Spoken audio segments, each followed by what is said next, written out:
नमस्कार साथियों, सफल आईएएस में आपका हार्दिक स्वागत है। रोज की तरह आज एक नए मुद्दे को लेकर आपके सामने हाजिर हैं। आज का जो मुद्दा है वह अभी जो भर्ती आई है एमपी पुलिस की, उस भर्ती के रोजगार पंजीयन से जुड़ा हुआ ये मुद्दा है कि जैसे पिछली भर्तियों में अपन ने देखा कि जीवित रोजगार पंजीयन की बात की गई, लेकिन इस बार पुलिस मुख्यालय से जो नियम आए हैं उसमें जीवित रोजगार पंजीयन की बात को हटा दिया गया है।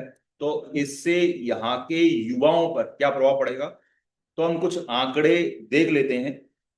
आंकड़े हैं कि किसी भी स्थिति के अंदर अभी जो समूह 2 और उप समूह 3 की भर्ती हुई थी उसमें जीवित पंजीयन वाली बात थी।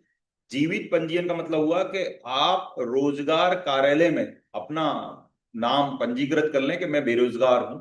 और जीवित का मतलब एक टाइम पीरियड रहता है कि इतने दिन के अंदर अगर आपको जॉब मिल गया तो दी बेस्ट, नहीं मिला तो आपको दोबारा से क्या हुआ, रजिस्ट्रेशन कराना पड़ेगा। ठीक है। तो अब नहीं वाली बात है तो इसका मतलब है कि मध्य प्रदेश के अंदर जो 7,500 की भर्ती है, तो मध्य प्रदेश के युवाओं को बाहर के युवाओं से भी क्या करना पड़ेगा, मुकाबला करना पड़ेगा, क्योंकि उनका रोजगार पंजीयन हमारे यहाँ नहीं होगा।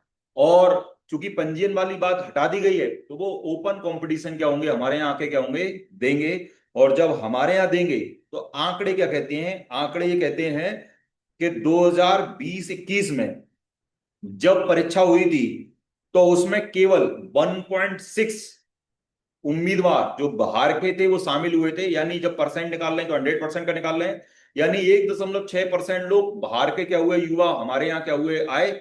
इसका फायदा ये हुआ कि यहाँ का जो युवा था वो बड़ी मात्रा में क्या हुआ, हमारी परीक्षाओं के अंदर क्या हुआ, अंदर गया या सिलेक्ट हुआ। उसके बाद इसमें महिलाओं की हिस्सेदारी 8% थी, जबकि राष्ट्रीय औसत पर 10.5% महिलाओं की भागीदारी है। और कांस्टेबल स्तर पर यह आंकड़ा 6% व अधिकारी स्तर पर 11% है।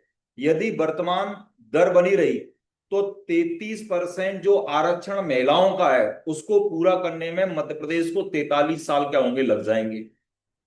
दूसरी सबसे बड़ी बात है कि अगर इस भर्ती में हम बाहर के लोगों को अगर शामिल कर रहे हैं तो उसके अंदर एक प्रावधान है कि किसी भी स्थिति में महिलाओं को पुरुषों के मुकाबले मतलब बराबर क्या होगा, स्कोर करना पड़ेगा।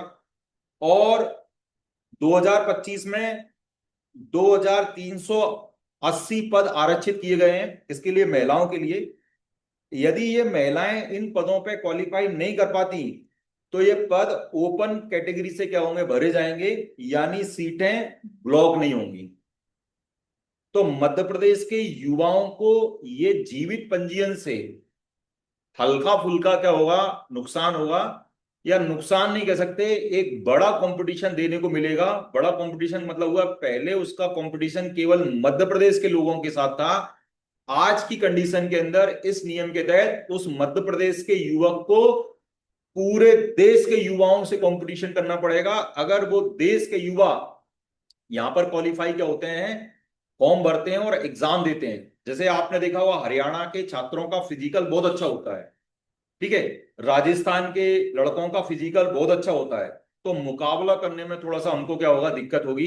लेकिन हम ये नहीं मानते कि हमारा युवा कमजोर है, क्योंकि क्या है, लंबे समय तक भर्ती रुकी थी, लंबे समय से युवक बेरोजगार थे, लंबे समय से इंतजार कर रहे थे। तो शायद अगर सरकार मध्य प्रदेश के युवकों को प्राथमिकता देती तो ज्यादा युवकों को क्या होता, फायदा होता। धन्यवाद सर।